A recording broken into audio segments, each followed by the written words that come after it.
आज के वीडियो में हम चर्चा करेंगे कुछ महत्वपूर्ण वैश्विक सूचकांक या रिपोर्ट जो 2020 में जारी हुए हैं और इनमें भारत का क्या रैंक रहा है उस पर भी चर्चा करेंगे। सबसे पहले बात करते हैं ह्यूमन डेवलपमेंट इंडेक्स की, यानी कि मानव विकास सूचकांक। इसे जारी कौन करता है? United Nations Development Programme UNDP. इसका मुख्यालय है न्यूयॉर्क सिटी में। और ह्यूमन डेवलपमेंट इंडेक्स का अर्थ होता है कि जिस देश की जीवन प्रत्याशा, शिक्षा स्तर एवं जीडीपी प्रति व्यक्ति अधिक होती है उसे उच्च श्रेणी प्राप्त होती है। भारत का स्थान रहा 131। ये पिछले वर्ष की तुलना में 2 स्थान नीचे हुआ है। सबसे प्रथम स्थान है नॉर्वे और अंतिम स्थान पर है अफ्रीका का बुरुंडी। और जो ये सर्वे हुआ है वो कुल 189 देश पर हुआ है। अब बात करते हैं अगले सूचकांक यानी कि ईज़ ऑफ डूइंग बिजनेस 2020 के बारे में। इसे जारी करता है वर्ल्ड बैंक और वर्ल्ड बैंक का मुख्यालय स्थित है वॉशिंगटन डीसी में। यह एक सकल आंकड़ा है जो बताता है कि किसी देश में कारोबार सुगमता कैसी है। इसमें भारत का स्थान रहा 63 और यह 14 स्थान बेहतर है पिछले वर्ष की तुलना में। पहला स्थान मिला है न्यूजीलैंड को और यह सर्वे किया गया था कुल 190 देशों पर। नोट करने लायक बात यह है कि 2014 से अभी तक 79 स्थान का उछाल मिला है भारत को। इस ग्राफ के थ्रू ये समझा जा सकता है कि भारत निरंतर इसमें तरक्की कर रहा है, प्रगति पर है। 2014 में यह रैंक 142 था जो अब बढ़कर 63 पहुंच चुका है। बात करते हैं वर्ल्ड हैप्पीनेस रिपोर्ट 2020 की।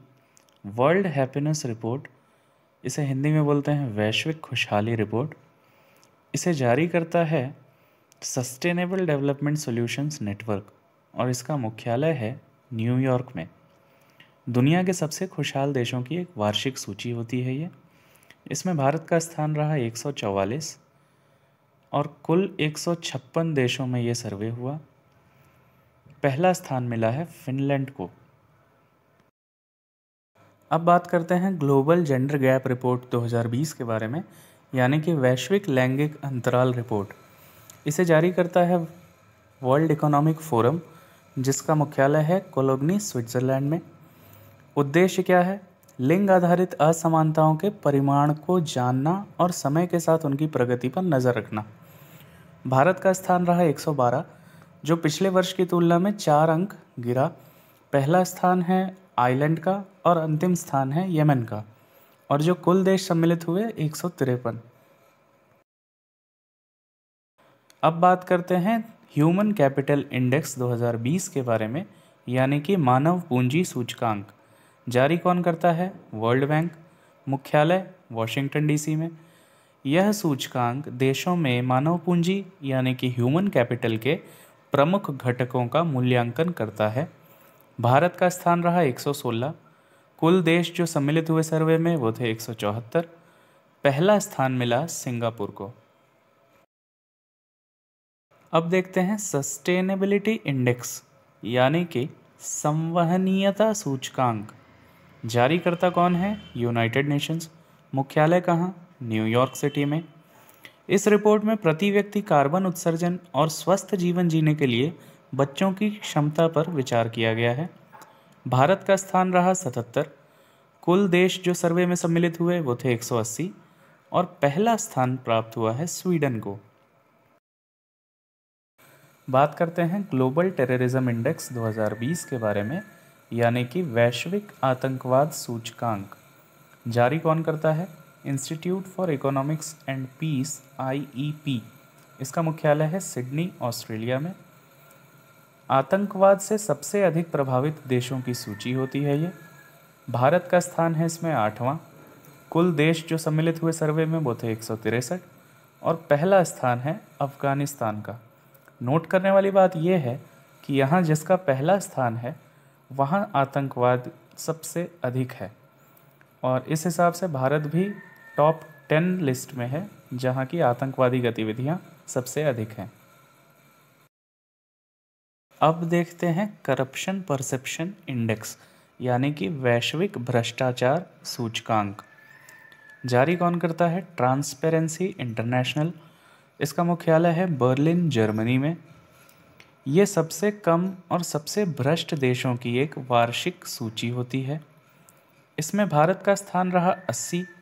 कुल देश जो सम्मिलित हुए सर्वे में वो थे 180, और पहला स्थान दो देशों को मिला है, डेनमार्क तथा न्यूजीलैंड, यानी कि यहाँ भ्रष्टाचार सबसे कम है। अब नज़र डालते हैं ग्लोबल हंगर इंडेक्स यानी कि वैश्विक भूख सूचकांक पर। इसे जारी करने वाली दो संस्थाएं हैं। पहला है कंसर्न वर्ल्ड वाइड, आयरलैंड की संस्था है, और वेल्ट हंगर हिल्फे, जर्मनी की संस्था है। ये दोनों सामूहिक रूप से इस सूचकांक को जारी करते हैं। भूखमरी की समीक्षा करने वाली वार्षिक रिपोर्ट होती है ये।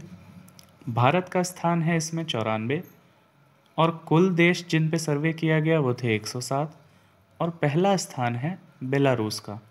यहाँ पहला स्थान आने का मतलब कि उनकी स्थिति काफ़ी अच्छी है, और निचला स्थान आने का मतलब कि वहाँ भूखमरी ज़्यादा है। अब अंत में देखते हैं वर्ल्ड इकोनॉमिक आउटलुक। इसके जारी करता है इंटरनेशनल मॉनेटरी फंड IMF, जिसका मुख्यालय है वॉशिंगटन DC में। यहाँ जो चीफ इकोनॉमिस्ट हैं वो हैं गीता गोपीनाथ, जो भारतीय मूल की हैं। वर्ल्ड इकोनॉमिक आउटलुक का काम होता है GDP की भविष्यवाणी करना, जो साल में 2 बार ये रिपोर्ट जारी करते हैं। पहला एक बार अप्रैल में और दूसरी बार अक्टूबर में। तो ये अक्टूबर 2020 में इन्होंने बताया कि जो विश्व की वृद्धि दर है वो -4.4% रहेगी, और जो 2021 में बढ़कर 5.2% हो जाएगी। इसी तरीके से भारत का जो वृद्धि दर है वो इन्होंने बताया कि -10.3% रहेगा 2020 में, जो बढ़कर 8.8% हो जाएगा 2021 में।